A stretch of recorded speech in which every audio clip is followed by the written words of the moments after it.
Hi friends, எல்லோரும் எப்படி இருக்கீங்க? நல்லா இருக்கீங்களா?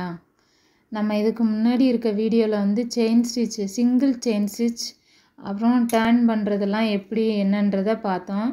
இந்த மாதிரி செயின் ஸ்டிச், இந்த சிங்கிள் செயின் ஸ்டிச்சும் இந்த டேர்னிங்லாம் எப்படி திரும்புது அப்படின்றதெல்லாம் நம்ம பார்த்தோம். இனி வரப்போகிற வீடியோவில் வந்து நம்ம டபுள் செயின் ஸ்டிச்சு, இந்த மாதிரி ஃபில்லிங் மாடல், இந்த மாதிரி பானி ஒர்க்கு இதெல்லாம் எப்படி போடுறதுன்றதை பார்ப்போம்.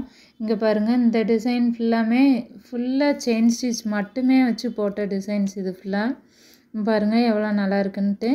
அதே மாதிரி இந்த டிசைன்ஸும் அப்படி தான், ஃபுல்லாக செயின் ஸ்டிச் மட்டுமே வச்சு போட்ட டிசைன்ஸு.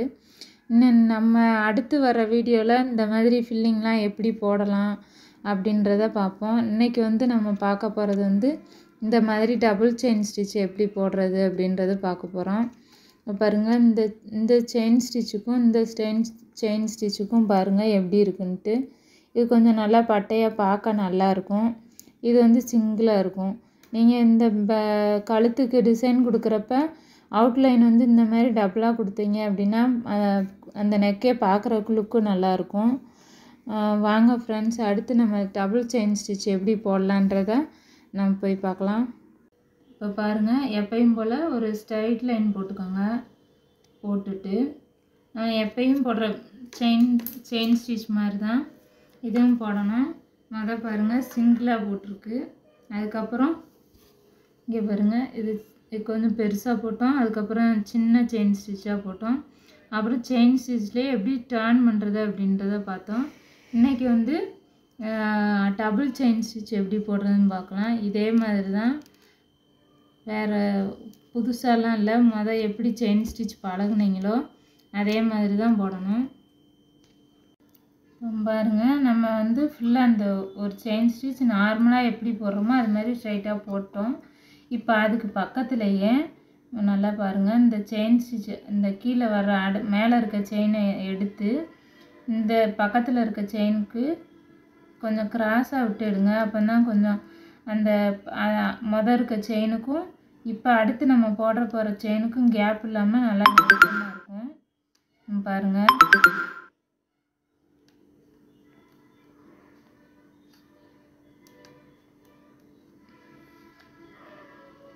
நார்மலாக எப்பயும் போடுற செயின் ஸ்டிச் மாதிரி தான். இது கொஞ்சம் அதுக்கு பக்கத்தில் நெருக்கமாக போடுறோம், 2 லைனாக போடுறோம், அவ்வளோதான். ஆரியெல்லாம் பழகிறது ஒன்றும் கஷ்டம்லாம் கிடையாது. நான் வீட்டில் எப்படி கோலம் ரங்கோலியெல்லாம் எப்படி நம்ம இஷ்டத்துக்கு போடுவோமோ அது மாதிரி தான் ஆரியிலெல்லாம் அதான் ரூல்ஸு, இதான் ரூல்ஸ் எல்லாம் கிடையாது. நம்மளுக்கு என்ன டிசைன் தோணுதோ அதான் நம்ம டிசைனு. கஷ்டம் அப்படிலாம் நினைக்காதீங்க.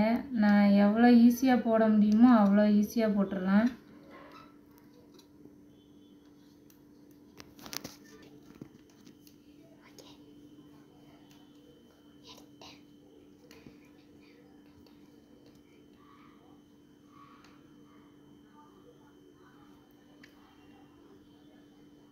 பாருங்கள் ஃப்ரெண்ட்ஸ், மொதல் இருந்த செயினுக்கும் இப்போ நம்ம போட்டிருக்க செயினுக்கும் பாருங்கள் எவ்வளோ திக்காக இருக்குன்னு. கொஞ்சம் நீங்கள் போடுறப்ப மட்டும் கொஞ்சம் நல்லா இந்த மொதல் போட்டிருக்க செயின் ஸ்டிச்சுக்கு அடியில் கொஞ்சம் விட்டு மேலே எடுத்தீங்க அப்படின்னா கொஞ்சம் கேப் இல்லாமல் கொஞ்சம் நல்லா நெருக்கமாக வரும். ஓகே ஃப்ரெண்ட்ஸ், இன்றைக்கி எப்படி டபுள் செயின் ஸ்டிச் போடணும் அப்படின்றத கற்றுக்கிட்டு இருந்திருப்பீங்க. இதை நீங்கள் எப்படி போடுறீங்க என்னன்னு பார்க்குறவங்க கொஞ்சம் வீடியோ எடுத்து கமெண்ட் பண்ணி அனுப்பி விட்டிங்கன்னா கொஞ்சம் நல்லாயிருக்கும். இந்த வீடியோ உங்களுக்கு பிடிச்சிருக்குன்னு நினைக்கிறேன். அப்படி பிடிச்சிருந்துச்சி அப்படின்னா லைக் பண்ணுங்கள். உங்கள் ஃப்ரெண்ட்ஸு பழகணும்னு நினச்சிங்கன்னா ஷேர் பண்ணுங்கள். வேறு எதுவும் உங்களுக்கு டவுட் இருந்துச்சு அப்படின்னா கமெண்ட் பண்ணுங்கள். உங்கள் டவுட்டுக்கு நான் பதில் சொல்கிறேன். ஸ்ரீஹரி சேனலுக்கு லைக் பண்ணுங்கள், ஷேர் பண்ணுங்கள், மறந்துடாமல் எங்கள் சேனலை சப்ஸ்கிரைப் பண்ணிடுங்க. தேங்க்யூ ஃப்ரெண்ட்ஸ், பாய். உங்களுக்கு இந்த வீடியோ பிடிச்சிருந்துச்சி அப்படின்னா எங்களுக்கு பிடிச்சிருக்குன்னு கமெண்ட் பண்ணுங்கள்.